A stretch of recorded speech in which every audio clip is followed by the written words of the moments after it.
مثلا پهلوی 100 سال نمونده که، پهلوی 30 سال اومده، در 15 سال پدر، یه 20 سالم پسر، اون چیزی نیست، قابل تیختراش نیست. هنوز یه 20 سال پهلوی ایرانی گرفته. بعد چه ایرانی رو تحویل گرفته؟ سوئیس رو که تحویل نگرفته که.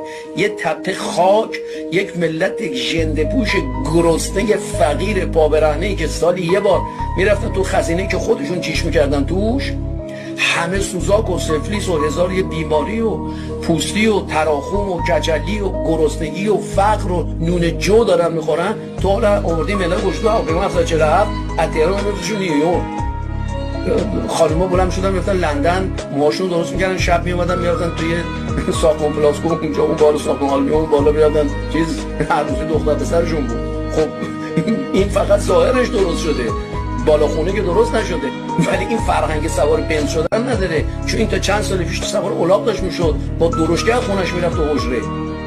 خب بعد این شاه بنده خدای تنها، واقعا تنها بود، ایشون تازه اومده از همون مردم، از خارج که نرفته آدم بیاره، از همون مردم رفته پاسبون درست کرده، شهربانی درست کرده، استوار و افسر ژاندارم درست کرده که مرزها و جاده ها و برن تو روستاها از مال و جان و ناموس مردم محافظت بکنن.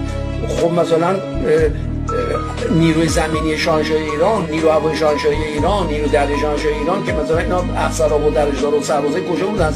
آمریکا که نیومده بودن. همون بچه‌ها هم میگن این بچه تبریز بود، یه بچه اصفهان بود، یه بچه شیراز بود، یه بچه مشهد بود، بچه‌ها مملکت بودن. تو حالا باید بیای برای اینا دانشکده پلیس بزنی، دانشکده افسری بزنی، آموزشگاه افسری بزنی، آموزشگاه درجه‌داری بزنی، از اینا آدم بسازی، از این یه پلیس با شرف بسازی، یه پاسبون با شرف بسازی که خود شب نره در قفل مغازه ها رو بشکنه خودش به دزدی کنه.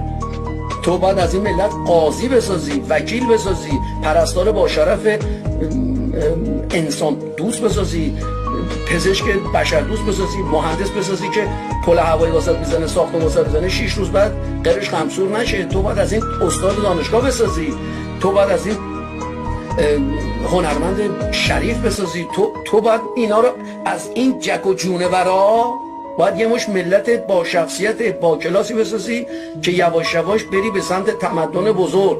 خب این مخ میخواد، این یک انسانی رو میخواد که طبقه بالا خیلی باید مخ باشی، خیلی باید سیاست مدار باشی که تو بیای به پدر بزرگ من، به پدر من یاد بدی که تو حق نداری این زن رو بزنی، به صرفی که زنته، به صرفی که دخترته. تو اصلا حق نداری دستت بیاری بالا، این جرم داره. مادر من حق داره از تو جدا بشه به عنوان همسر تو، بچه هاشم برداره ببره. مرد باید اینو اکسپتیره کنه، بپذیره. مرد ایرانی که تا دیروز انگشت و خانمه میکرده تو دهنش بوده که تو باید به این مرده بفهمونی که این زنم اینو تو آدمه.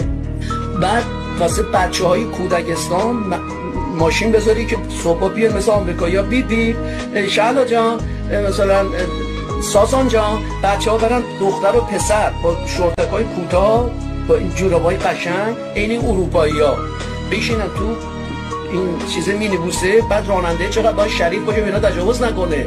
بعد تو بیای برای اینا استادیوم فوتبال بزنی. برای کی؟ برای کسانی که پدرانشون کنار خیابون شیره میکشیدن. ملت ایران شیره ای بود کنار خیابون، دروغ نمیگم، عکساش هست.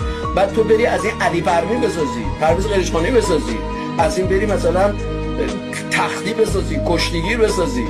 بعد اینا برن تو المپیک شیک برن، شیک بیان مدال بیارن، ایران بشه 12 سال قهرمان فوتبال آسیا، کشتی ایران چند بار قهرمان جهان بشه، وزنه‌برداری قهرمان جهان بشه، واترپولو قهرمان بشه. بعد زنان ایران برن والیبال و بسکتبال و تنیس و با شورتک کوتاه بلند شه واسط آبشار بزنه. بعد ما فقط آبشار رو ببینیم، تو پای زنه نباشیم، چون دیگه داریم متمدن میشیم.